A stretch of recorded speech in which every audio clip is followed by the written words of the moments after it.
नमस्कार, मैं हूं आपके साथ पूजा सचदेवा। पहलगाम में हुए आतंकी हमले में मौत का आंकड़ा 28 हो गया है। इस हमले की जिम्मेदारी ली है लश्कर तैयबा की ब्रांच दी रेजिस्टेंस फ्रंट ने, यानी कि टीआरएफ ने।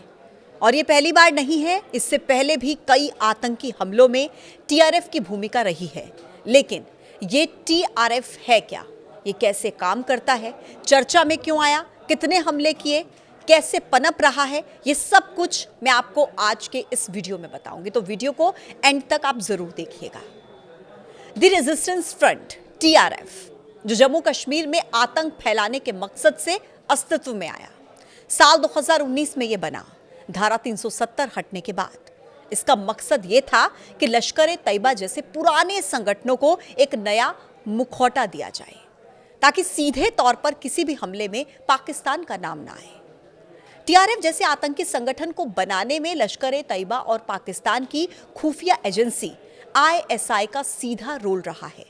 कश्मीर में हुए कई नरसंहारों की जिम्मेदारी इस आतंकी संगठन ने ली है, यानी कि टीआरएफ ने ली है। यह संगठन अभी तक सेना के कई जवानों और आम नागरिकों की हत्या में शामिल रह चुका है। जब 2019 में टीआरएफ की स्थापना की गई थी, तब शेख सज्जाद गुल इस आतंकी संगठन का टॉप कमांडर था और Basit Ahmad Dar chief operational commander था। 14 जून 2018 को श्रीनगर में पत्रकार शुजात बुखारी और उनके 2 निजी सुरक्षा अधिकारियों की हत्या के मामले में भी सज्जाद गुल का ही नाम आया था। टीआरएफ ज्यादातर लश्कर के फंडिंग चैनल्स का इस्तेमाल करता है। गृह मंत्रालय ने मार्च में राज्यसभा में यह बताया था कि दी रेजिस्टेंस फ्रंट यानी कि टीआरएफ आतंकवादी संगठन लश्कर तैयबा का एक मुखौटा संगठन है। इस संगठन को बनाने की साजिश सरहद पार से रची गई थी। टीआरएफ का नाम पहली बार साल 2020 में कुलगाम में हुए हत्याकांड के बाद सामने आया।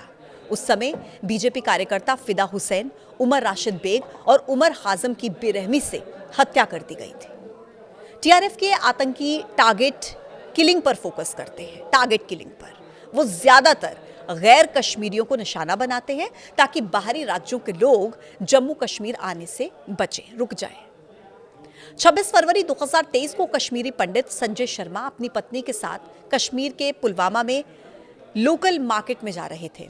तभी आतंकवादियों ने उन पर गोलियां चला दी। इस हमले में उनकी मौत हो गई थी। इस हमले के पीछे भी टीआरएफ का ही हाथ था।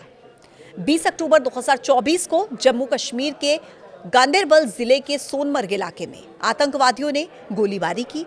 इसमें एक डॉक्टर और 6 प्रवासी श्रमिकों की मौत हो गई। यह हमला एक निर्माणाधीन सुरंग के पास किया गया था, जहां पर मजदूर काम कर रहे थे। पहलगाम में जो अटैक हुआ है, इसकी भी जिम्मेदारी टीआरएफ ने ही ली है। बताया जा रहा है कि हमले का मास्टरमाइंड आतंकी सैफुल्लाह खालिद है। सैफुल्लाह जम्मू कश्मीर में लश्कर और टीआरएफ की आतंकवादी गतिविधियों को मेन ऑपरेट करता है। खैबर पख्तूनख्वा में आयोजित एक सभा में सैफुल्लाह ने जहर उगला था। उसने कहा था कि आज 2 फरवरी है, मैं वादा करता हूं कि 2 फरवरी 2026 तक हम कश्मीर पर कब्जा करने की पूरी कोशिश करेंगे। उसने यहां यह ऐलान किया था कि आने वाले दिनों में हमारे मुजाहिदीन हमले तेज कर देंगे। उसने कहा था कि उम्मीद है कि 2 फरवरी 2026 तक कश्मीर आजाद हो जाएगा। इस सभा का आयोजन पाकिस्तान सेना और आईएसआई ने किया था। इसमें खुलेआम भारी संख्या में हथियारबंद आतंकी मौजूद थे। चश्मदीदों ने कुछ बातें बताई हैं, जिनके आधार पर सुरक्षा एजेंसियों ने कुछ संदिग्धों के स्केच बनाए हैं। और इन स्केच से यह पता चलता है कि इस हमले में मूसा नाम का एक पाकिस्तानी आतंकवादी शामिल था। मूसा लश्कर तैयबा का सदस्य है और पहले भी कश्मीर में कई हमलों में वो शामिल रहा है। दुनिया जानती है कि इस हमले के पीछे पाकिस्तान का हाथ है, लेकिन इसकी अगुवाई कौन कर रहा है? पाकिस्तान आर्मी का जनरल आसिम मुनीर। कुछ दिन पहले जनरल मुनीर ने भारत के खिलाफ जहर उगला था। जनरल मुनीर के शब्द थे कि हम हर एंगल में हिंदुओं से अलग हैं, हमारा धर्म, हमारी सोच, ये सब कुछ अलग है। कश्मीर को कोई ताकत पाकिस्तान से अलग नहीं कर सकती। 2019 में पुलवामा हमले के समय पर भी जनरल मुनीर आईएसआई का प्रमुख था। भारत की एयर स्ट्राइक के बाद उसे हालांकि हटा दिया गया, लेकिन अब सेना अध्यक्ष के रूप में उसके पुराने मंसूबे फिर से एक बार सबके सामने हैं। तो कुल मिलाकर आप समझ सकते हैं कि टीआरएफ सिर्फ दिखावा है।